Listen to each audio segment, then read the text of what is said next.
Good morning. Well, just to continue in the same way as 2 days ago, I'm going to read the what is below, because I think that's the best way to describe the synopsis of Miriam's last year. And so here we go. In her final year, Miriam reflects on love, loss, and legacy, surrounded by family and with her lifelong friend Rafa by her side. The body may fade, but the mind, the love, and the legacy remain. At 87, Miriam Barker lives in the vicarage at Snaresbrook, surrounded by the warmth of her large family and her lifelong friend Rafa. The death of her beloved husband Roy has left its mark, but Miriam is far from done. With her mind still sharp and a memory rich in experience, she offers wisdom and warmth to those around her, even as her physical world shrinks to a chair by the window and the quiet routines of old age. Amidst preparations for the arrival of a great-great-grandchild and long conversations filled with memory and meaning, Miriam reflects on the moments that made a life. And as Rafa, now elderly herself, grapples with personal sorrow and abandonment, the two women continue to rely on one another in ways only they can. This is not simply the end of Miriam's life. It is a graceful, truthful, often poignant look at how love, memory, and purpose carry on even when time is running short. A story about enduring friendship, unwavering family, and the quiet triumph of dignity at the end. So here it is, Miriam's last year. Welcome back to the Deep Dive. This is where we take a monumental stack of sources, in this case, the highly detailed chronicle of one very large, very complex family, and extract the critical knowledge nuggets and deep, enduring insights. Exactly. For those of you who have followed this family's story, you know this is the 8th deep dive we've done into the Barker and Baxter saga. And we are now in a new emotional landscape. We really are. We are moving immediately past the shock of a major loss and right into the complicated, painful, and deeply revealing ripple effect that follows. And that's exactly the mission today. Our sources, they're centered on Miriam's last year, and they cover a really challenging 9-month span. It goes from Roy's funeral in May 1994 right up until the matriarch, Miriam herself, passes away in January 1995. It's a tight time frame. Very tight. And this is far more than just a timeline of grief. It's a detailed, sometimes uncomfortable window into how a multi-generational family, and you have to remember, they are a massive unit, navigates intense secrets, personal illness, and just the inexorable tide of social and technological change during the mid-1990s. So our task is to perform the shortcut for you, to pull out the key themes that define this final chapter of Miriam's life. How did this extensive network cope with losing Roy? What dramatic secrets were buried right under Miriam's nose, and what does this show us about their love for her? And finally, how did the family manage the slow, often agonizing decline of Miriam Barker, the woman who had always been the unquestioned center of their universe? It's a huge undertaking, and we begin immediately after the funeral. The scene is set with 7 cars from the cortege returning to the Snaresbrook house. What? This is their enormous home, affectionately known as the vicarage. Right, because it was the former home of the late local vicar. It gives it that institutional, slightly imposing, but deeply familiar nickname. Exactly. And Miriam, who is now 87, is wheeled into the living room. She is sitting serenely by a coal fire, exhibiting an an unsettling calm in the face of such fresh devastation. And here is the first major psychological nugget, which really sets the tone for the entire 9 months. Mary, Miriam's daughter, she tries to comfort her, But Miriam offers this profound and almost radical perspective on mortality. She does. She tells Mary that when you reach her age, death ceases to be an enemy. An enemy. She describes it remarkably as a friend. A friend, wow. Yeah, something to look forward to, a destination when you're nearly 90.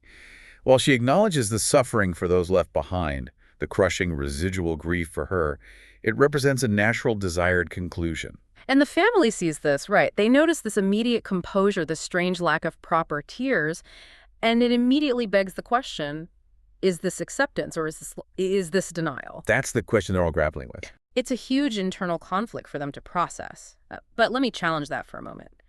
She calls death a friend, yet the sources also show her active efforts to maintain control over her final years, suggesting a pragmatic fear of dependency, if not death itself. Isn't that a conflict? It's an excellent point. No. And I don't think it's a contradiction of philosophy, but it is a contradiction of practice. Okay. Her philosophical acceptance of mortality doesn't override her very real need to remain the matriarch and the decision maker. Right. She still needs to be in charge. Absolutely. Yeah. And that practicality is what leads immediately into the next phase, the unavoidable shift in the household's management. Okay, let's unpack the shift in the practical day-to-day. Even as they mourn Roy, the sheer necessities of running this massive household, a house that still boasts 15 unoccupied bedrooms, immediately force the issue of Miriam's care.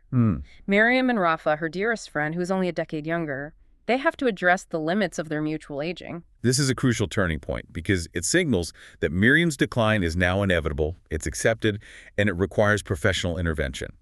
Rafa, who's in her mid-70s, has been Miriam's primary loving caregiver, but she's now suffering from severe back troubles. And the source notes that, right? It says she's clutching her back in pain while helping Miriam get ready for bed. It does. And Miriam, ever the pragmatist, sees this and immediately insists on hiring a professional nurse. And this decision is a profound statement. It's an acceptance that devoted personal care born of decades of friendship must now transition to necessary professional care. Yes, because as Miriam notes, she will need more specialized care as she approaches 90 in 3 years. Rafa, of course, she initially resists. She argues she enjoys the work, that it gives her purpose. I can imagine. It's her whole life. It is. But she eventually agrees, realizing her own physical limits are now a genuine risk to Miriam's health. She can't risk dropping her. And the house itself, it becomes a participant in this grief. We are reminded of the layers of historical loss they already carry. Abba's room, that's Rafa's son, who died so tragically years ago, is still kept exactly as a shrine. Exactly as it was. So while they're processing Roy's recent death, they're living inside a monument to all the grief they've already experienced. The house doesn't just hold the living, it holds the ghosts of the beloved dead, creating this overwhelming atmosphere of historical memory. Let's return to Miriam's emotional paradox concerning Roy. She hasn't cried properly. Peter, Mary, and the others are constantly observing this, perhaps fearing suppressed grief. They're worried. They think a breakdown is coming. But Miriam explains it in purely relational terms. She says she and Roy were so profoundly connected that his death felt natural, almost like a final stage of their relationship. And this is the profound psychological insight she offers the family. She confesses that Roy's death unexpectedly removed her own fear of dying. How so? She now possesses an absolute certainty that she will be reunited with him. For a woman who had spent a lifetime fearing dependence and decline, this gives her a new, serene strength for her final months. It's like a psychological inoculation against the fear of mortality. Okay, let's follow that newfound strength. Just 2 days after the funeral, Miriam is already acting on this strength by organizing an intense trip back to her old neighborhood. Yeah, she wants to go back. She asks Peter to take her back to Stratford, and Peter is, understandably worried this will be traumatic. He's very worried. He notes she's acting surprisingly chipper, a real contradiction that marks this immediate post-grief phase. Of course he's concerned. He fears she is rushing toward emotional pain. Entirely valid. But the trip immediately delivers a fascinating contrast between Miriam's selective nostalgia and the brutal reality. When they arrive, the area looks, in Peter's estimation, just as bloody miserable as it did back then. So not a rosy trip down memory lane. Not at all. And this is a powerful moment, showing how history is remembered so differently by different generations. Miriam remembers fondly the happy days associated with the war, the community spirit, the shared struggle. Right, the Blitz spirit. But Peter remembers the horrible reality. He remembers being evacuated, the constant threat of bombs, and the distinct lack of parental control during those chaotic years. Their memories of the exact same street are fundamentally different. And they visit the site of Cowan Brothers, the old paint factory where Miriam and Rafa worked during the war. Miriam confirms it was indeed a filthy job mixing colors, and they revisit the memory of the manager's wife, who was a right old cow and vehemently opposed to women working alongside the men. So even in her nostalgia, she's not sugarcoating everything. No, she's acknowledging the struggle. And that speaks to the constant fight Miriam had for respect and agency her whole life. But the truly shocking, unsettling anecdote from that wartime factory floor relates to the moral compromises made under pressure. It's a really dark memory. Miriam and Rafa recall the disgraceful treatment of a simple 14-year-old Saturday boy by the rough male workers. And these were often men avoiding conscription who saw this vulnerable boy as an easy target for their aggression. Yeah, Rafa remembers one particularly disturbing incident where the boy came out of an area of the factory with a bleeding nose. This is the dark underside of that community spirit Miriam romanticizes. It's a reality check. It is. It highlights how the necessity and grit of the war years also allowed for pockets of unchecked cruelty, especially towards the most vulnerable. It forces the listener, and it forces Peter, to acknowledge that Miriam's cherished past was not purely heroic. They then drive past their old homes on White Road, numbers 10 and 12, and they notice the physical deterioration. It's all quite shabby. The hedges are gone, the houses are painted this hideous, dirty pink. And Miriam then recalls a terrifying brief period after she left Holloway, the infamous London women's prison where she was interned years prior, when she lived in a flat nearby and was absolutely terrified by a ghost she nicknamed Old Smelly. A ghost? A ghost. It's just a quick aside, but it adds another layer to her past trauma. This whole emotional pilgrimage is a necessary process for Miriam. It demonstrates the psychology of selective memory in action. She's actively testing her past, acknowledging the physical decay and the harshness of the factory, while confirming that her deepest emotional anchors, the good friendships, the pure terror of a ghost, remain perfectly clear. So she chooses what elements of the past to cherish and what difficulties to simply acknowledge and move past. Precisely, which is a really powerful coping mechanism. The family has faced the recent past, but now they must deal with the immediate future, which requires new support systems. This brings in our new characters, starting with the immediate need to fill the void of care. Right, they need a nurse. So Peter hires Mrs. Susan Dawson, an experienced nurse and former midwife from an agency in Ilford. And this hiring process is immediately fraught with the most incredible historical coincidence. Peter hires a professional stranger, and yet, during the interview, Miriam suddenly realizes that Susan's grandmother was Ethel Banbury. A name from the deep past. The deep history of the family just reaches out and grabs the present. A connection confirmed by Peter. Miriam and Ethel had a physical fight at a Red Cross dance during the war. We have to pause on this for a second. It's amazing. The fight was over Ethel accusing Miriam of not chastising Peter properly when he was a child, running around annoying everybody. And it wasn't a small scuffle. The result was seriously physical. Miriam received a black eye, and Ethel suffered a broken nose. She broke her nose. The irony is so rich, isn't it?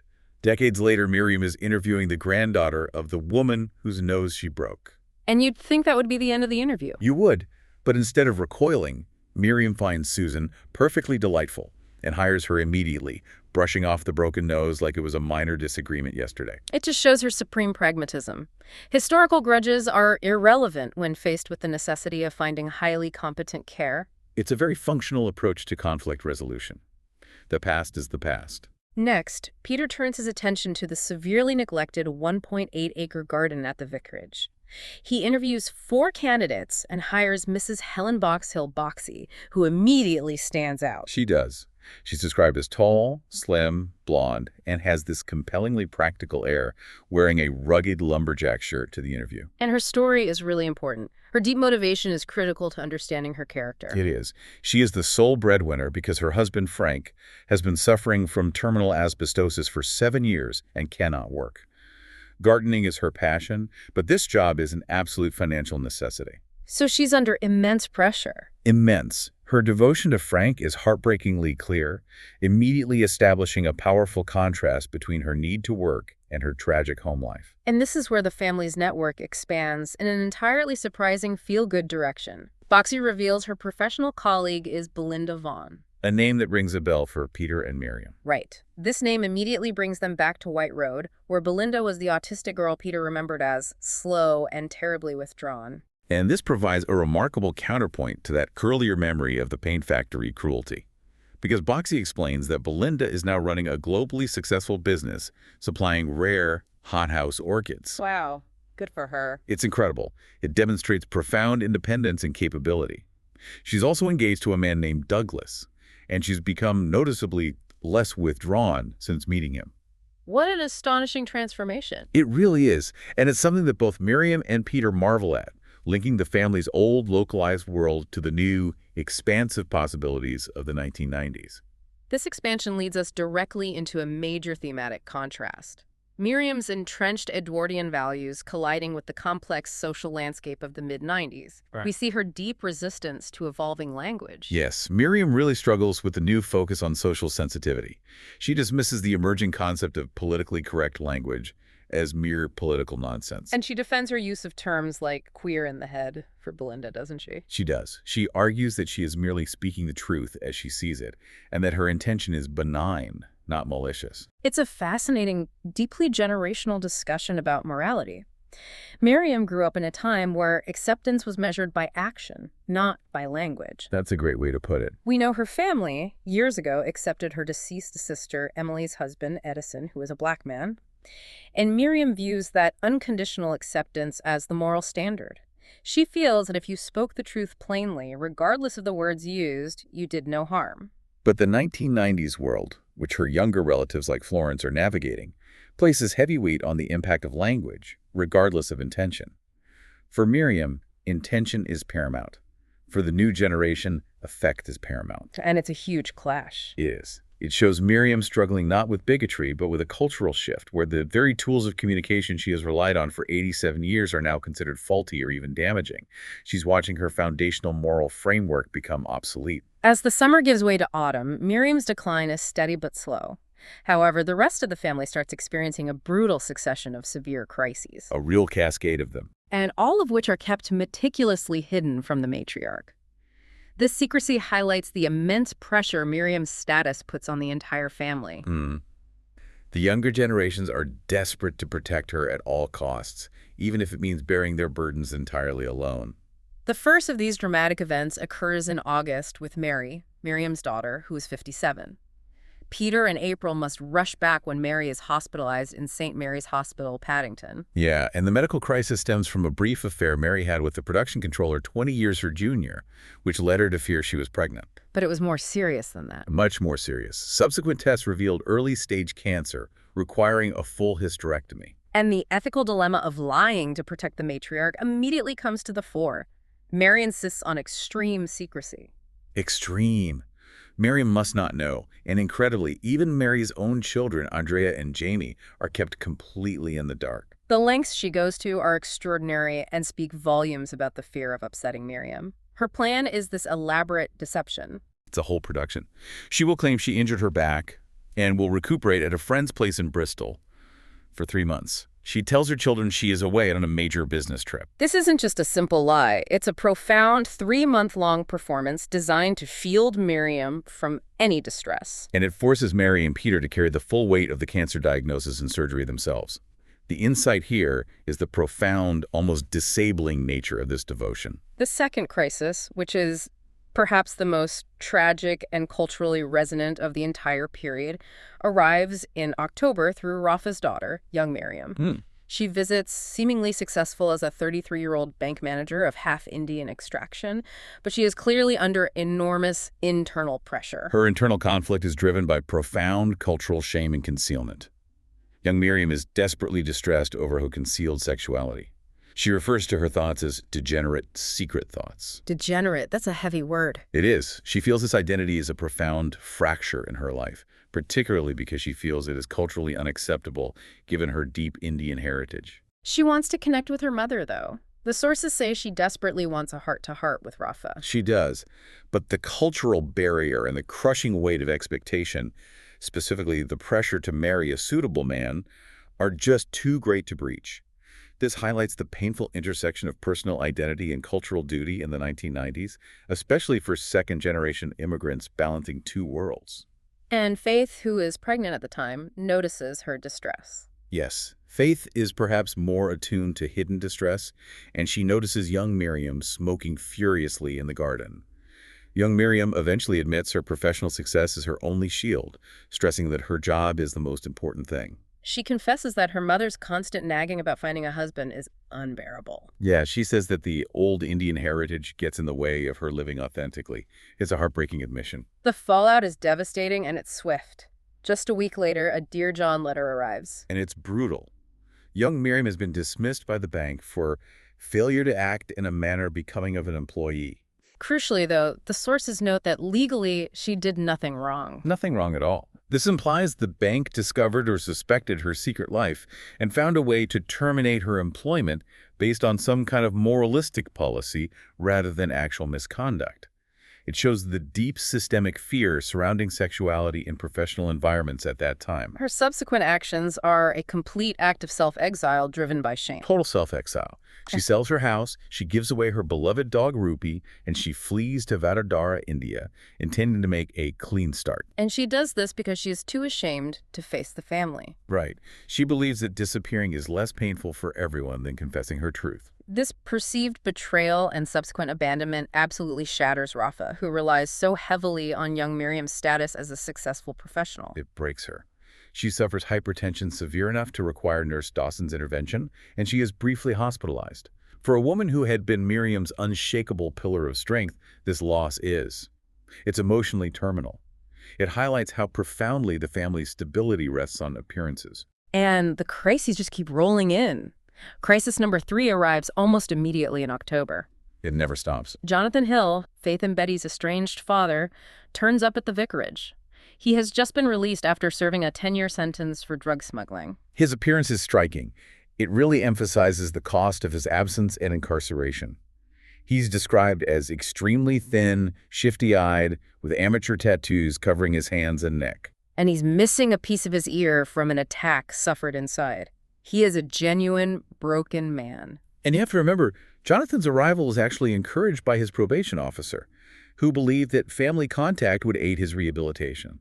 So it's the classic conflict between mandated institutional justice and personal forgiveness. Precisely. The confrontation with Florence, his former wife, is incredibly raw. She refuses to forgive him. She lays it all out. She details his past transgressions, his infidelity, his lack of financial or emotional support, and most damningly, the decade he spent locked away, which forced her to raise their children completely alone. And the daughters, Faith and Betty, they back her up. They state plainly that they hate him. They do. And this creates a fascinating tension because Miriam, ever the one to urge old world duty and healing, suggests Florence forgive him for our sake. For the family's sake. But Florence cannot comply. She stands firm on her boundaries, demonstrating that even the matriarch's immense moral influence has its limits when pitted against years of legitimate earned bitterness. So Jonathan, ordered out by Florence, leaves a truly broken and rejected man. It confirms that some fractures simply cannot be mended. Now we circle back to Miriam, who remains, incredibly, the eye of this emotional storm. The family attempts to celebrate her 87th birthday in August, shortly after Miriam's kidney stone procedure and, crucially, Mary's secret cancer surgery. And this celebration is the stage for Mary's elaborate ruse to just spectacularly fail. This is one of the most remarkable scenes in the entire source material. It's a testament to Miriam's incredible mental acuity. It really is. Mary arrives in a wheelchair, claiming she tripped over a cat and twisted her ankle. This is the official story meant to explain her pallor and her inability to move easily. But Miriam is simply too observant, too deeply knowledgeable of her own children to accept this surface explanation. She sees right through it. She immediately notes Mary's paleness, the use of too much blusher, a desperate attempt to look healthy, and most tellingly, her absolute refusal to touch any champagne. Which is highly unusual for Mary. Very unusual. And Miriam approaches the deception like a seasoned detective. She confronts Mary with cold logic, exposing the flaws in the story. She says, "You drive an automatic, so why arrive in the silly taxi?" She connects the dots. She does. She says, "I asked myself, she can't support herself and is on drugs. Therefore, she's had some operation. Is it serious?" Wow. That is direct. It is. And this is the moment where Mary, realizing she's been completely outmatched by her mother's deductive power, confesses the full truth, the hysterectomy and the early-stage cancer diagnosis. The significance of this moment cannot be overstated. It validates Miriam's keen insight and her ability to cut through performance. And it shows that the elaborate secrecy intended to protect her ultimately caused more emotional distress than a direct confession might have. It confirmed for the family that even at 87, Miriam's mind was still the sharpest tool in the vicarage. Unfortunately, by October, that undeniable mental strength begins to waver. Miriam suffers a minor stroke during lunch.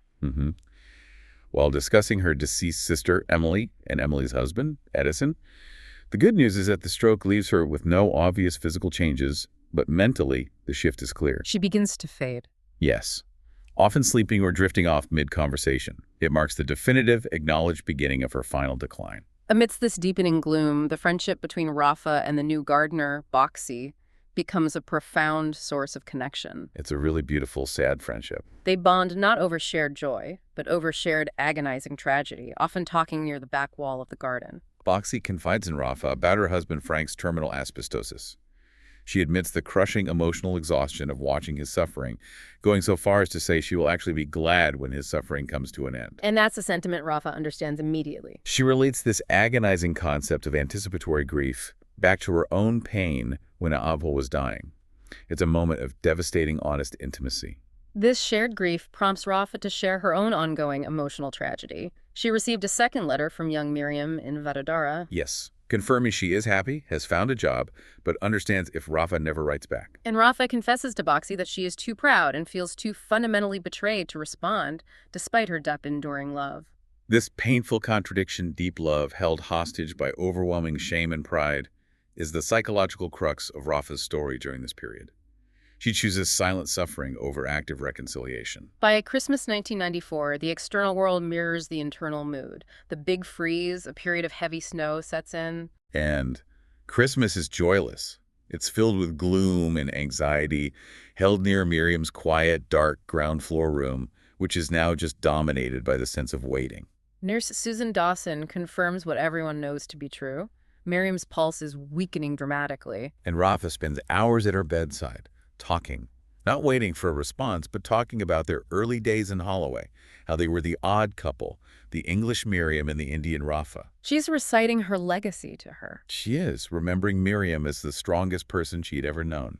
In a final, desperate act of connection, Mary's son, Jamie, arrives after driving through the rough weather. He's compelled by a terrible dream. He dreamt of his grandmother crying out for help while frantically digging in the garden. This is the family's final psychological moment of gathering for the end. And the passing itself is very peaceful. Incredibly peaceful. The sources describe a quiet scene. Miriam is surrounded by family. Florence is holding her hand when Miriam gives one last soft squeeze and breathes out. She does not take another breath. And the silence after that breath must have been overwhelmingly disturbing, is how it's described. The eerie quiet that settles over the room immediately after life leaves. The atmosphere in the vicarage remains an unsettling calm. Miriam's body is taken away on Boxing Day in a private black ambulance navigating the thick snow. And Samuel, Florence's current partner, arrives on foot, too late, having suffered from car and phone trouble in the severe weather. So he misses it. He does. And the sheer permanence of her absence leaves the family stunned. It feels utterly impossible that the woman who had defined their lives for nearly 9 decades is simply gone. The funeral service takes place at East London Cemetery. Peter, Miriam's eldest son, delivers a powerful eulogy. He describes her as kind, gentle, fierce, and possessing great compassion. And he credits Rafa as her best and closest friend, noting their meeting under unusual circumstances. A polite nod to their time together in Holloway Prison. Exactly. It speaks to Peter's recognition of their deep, often complicated history. The moment of commitment to the earth is highly dramatic.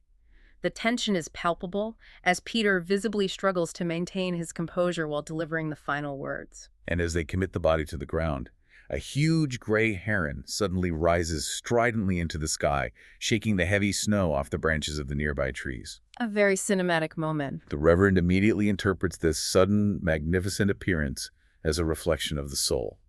Whether you see it as spiritual or purely coincidental, the symbolism is powerful. It's a magnificent, unexpected rupture of the sorrow. a final, strident memory of Miriam's fierce spirit ascending. But the immediate aftermath provides the final, essential act of love that underscores the family's true character, a character born from Miriam's example. This is the real resolution. Peter and Mary revealed that they had agreed to work together to facilitate a reconciliation for Rafa, knowing she was suffering acutely on two fronts: the death of Miriam and the overwhelming shame and loss of young Miriam. They recognize that Rafa's pride is preventing her from reaching out. So Mary takes Rafa upstairs to her temporary bedroom and hands her a mobile phone, a piece of new technology that symbolizes the new world they are entering. And on the line, Young Miriam. She's been waiting for her mother to call, saying the 4 words Rafa desperately needed to hear. "I've been waiting for you to get in touch for so long." So the crushing weight of shame and betrayal is immediately superseded by reconciliation. Yes, and it's facilitated by Mary and Peter's quiet, compassionate intervention. This act of healing confirms the ultimate insight of the deep dive. Which is That the family unit, despite its dramatic secrets and profound flaws, prioritizes human connection and function when it matters the most. They learn to circumvent pride and shame for the sake of love. months later, in the spring of 1995, the family visits the grave. The sources offer a final, beautiful, cyclical image. The garden at the vicarage, once neglected, is now alive with nodding daffodils and bluebells, tended by Boxy, and the huge chestnut tree is sprouting buds. And the headstone. It provides the final, simple summary of a complicated, incredible life. Miriam Barker, 1907-1994. Dedicated mother and dear friend. The cycle of life, death, and renewal continues. It does. What an emotionally dense journey through Miriam's final year. We saw her dignified chapter interwoven with the dramatic, often messy lives of her descendants. It really was. It was a stack of profound secrets. Mary's cancer, young Miriam's concealed sexuality, Rafa's hidden letter, all coexisting alongside moments of surprising clarity and connection. Like Boxy's friendship and Miriam's final, incredible deduction about Mary's medical secret. The core takeaway here, especially as we reflect on this 8th chapter of the family's ongoing story, is the nature of their functional love. The strength of this family unit wasn't built on perfection or shared opinion. No, it was built on presence and protective action. They had conflicts, huge disagreements, and deep secrets. But when the moment of crisis arrived, Miriam's birthday, Mary's hospitalization, Rafa's despair, they showed up. They acted out of love. Even if that love manifested as an elaborate lie, a critical observation, or a quiet, necessary intervention, like Peter and Mary orchestrating that phone call. That brings us to our final provocative thought for you, the listener, as you reflect on this rich material. We often measure love by what is openly spoken, celebrated, or confessed. But in this deep dive, we learned that silence and subtle observation often carry the deepest, most painful form of devotion, whether it was Miriam's silent deduction of Mary's secret or Rafa hiding that second letter out of a proud, protective love. A powerful thought. What unwritten rules or unspoken truth are currently holding your own closest relationships together? We'll leave you to mull that over. Until next time.